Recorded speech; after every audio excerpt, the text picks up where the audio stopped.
श्री कृष्ण कहते हैं कि हम सभी के जीवन में रिश्ते बेहद महत्वपूर्ण होते हैं। कुछ रिश्ते हमें जन्म से ही मिले होते हैं और कुछ रिश्ते हम खुद बनाते हैं। वहीं जरूरी नहीं है कि हम हर रिश्ते को खुश रख सकें या फिर दुख की घड़ी में सभी रिश्ते हमारे साथ हो। कभी कभी करीबी रिश्तों में भी आपसी मतभेद की वजह से कड़वाहट पैदा हो जाती है। कई बार रिश्तों के टूटने तक की नौबत आ जाती है। रिश्ते बड़े नाजुक होते हैं, इसलिए हमें अपने रिश्तों को मजबूत बनाने के लिए प्रयास करना चाहिए और इनकी अहमियत को समझना चाहिए। कुछ रिश्ते जीवन भर के लिए होते हैं एवं हमारे जीवन के हर सुख दुख में हमारे साथ खड़े होते हैं। वहीं कुछ रिश्ते ऐसे होते हैं जिनसे हम भावनात्मक रूप से जुड़े होते हैं और जिनके होने से ही हर मुश्किल और चुनौती का मुकाबला करने की हिम्मत आती है और आगे बढ़ने का प्रोत्साहन मिलता है। रिश्ते हमारे जीवन चक्र को आसान और सफल बनाने में हमारी मदद करते हैं, इसलिए हम सभी को पूरी ईमानदारी और सच्चाई के साथ अपने जीवन के हर रिश्ते को निभाना चाहिए।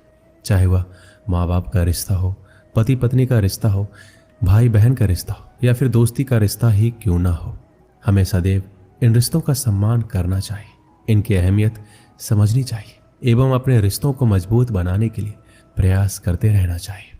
हम सभी हर रिश्ते से किसी न किसी तरीके से भावनात्मक तरीके से जुड़े होते हैं। वहीं कई बार रिश्तों में सही गलत की पहचान कर पाना भी मुश्किल होता है। अच्छे बुरे के चक्कर में हम इनमें उलझते ही चले जाते हैं और रिश्ते बिगड़ जाते हैं, जिनकी वजह से इंसान बुरी तरह टूट जाते हैं। कई बार तो लोग रिश्ते टूटने की वजह से डिप्रेशन तक का शिकार हो जाते हैं। इसलिए ऐसी नौबत ना आए, हमें वक्त रहते रिश्तों की कद्र करनी सीखनी चाहिए। जरूरी नहीं कि प्यार होने के लिए खून का रिश्ता होना जरूरी है। मैंने कई अपनों को लड़ते देखा है, कई गैरों को एक साथ प्यार से रहते देखा है। रिश्ते वही बेहतर बने रहते हैं जहां खुद को दूसरों से बेहतर दिखाने की होड़ नहीं लगी रहती है। रिश्ते चलते हैं इसी शर्त पर है कि एक दूसरे पर कोई कानून या बंदिशें ना लगाई जाए।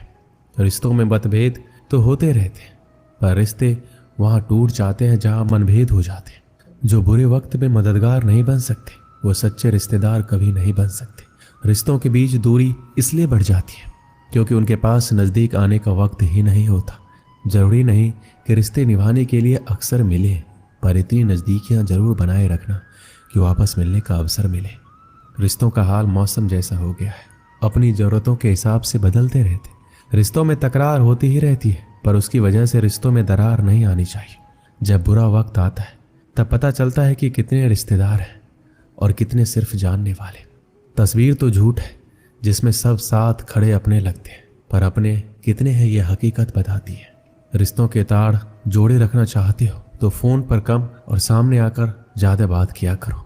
रिश्तों की अहमियत को कभी पैसों के तराजू से मत तौलना। इस गलती की कई लोग बहुत भारी रकम चुका चुके हैं। फर्क होता है सच्चे रिश्तेदारों और जानने वालों के मिलने में। अपने प्यार से मिलते हैं और जानने वाले मतलब से मिलते हैं।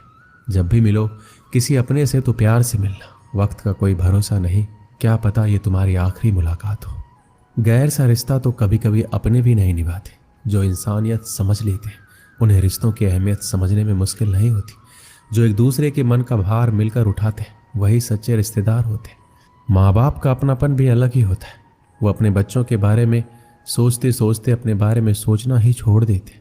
अगर हर व्यक्ति अपना व्यवहार सही कर ले तो काफी कम होगा कि उसे रिश्तेदार गले लगा ले। रिश्तों का अर्थ है दो व्यक्ति जो एक दूसरे की मदद करें, ना कि अपना मतलब निकाल कर मतलब ही बन जाए। घर पैसों से चलता है पर एक कुल रिश्तों से चलता है। हर बार साबित करने की कोशिश में आप कुछ साबित नहीं कर पाएंगे। कभी कभी कुछ कहने से चुप रहना ही बेहतर है। रिश्ते खत्म करने से मुश्किलें खत्म नहीं होगी, शायद दोनों साथ रहेंगे तो मुश्किलें भी आसान हो जाएंगी। रिश्ते वही अच्छे होते हैं जहां दोनों को कहने का बराबर हक मिले। आज रिश्तों की हकीकत ये हो गई है कि सारे रिश्ते झूठे हो गए हैं। आजकल मदद भी रिश्तों में इसलिए ही होती है कि अगर कभी लड़ाई हुई तो एहसान गिना सके।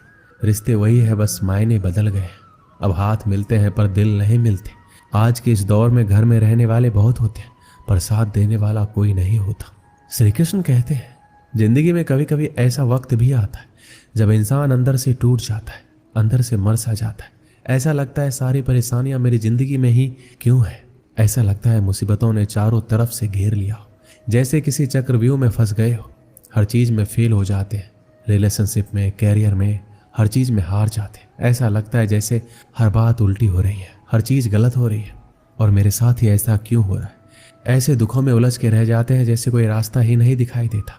कई लोग तो इतने टूट जाते हैं अंदर से कि उन्हें लगता है कि ऐसी जिंदगी से तो हम मर जाएं। अगर जिंदगी में इतने ही दुख है तो क्या फायदा ऐसे जीवन का। पर एक बात आप हमेशा याद रखना, दुख चाहे कितना भी बड़ा क्यों ना हो, पर हिम्मत दुख से हमेशा बड़ी होती है। जब भी आपकी जिंदगी में कोई दुख आए, कोई परेशानी आए, तो अपनी हिम्मत को इतना बड़ा कर दो कि आपका दुख उसके आगे छोटा पड़ जाए।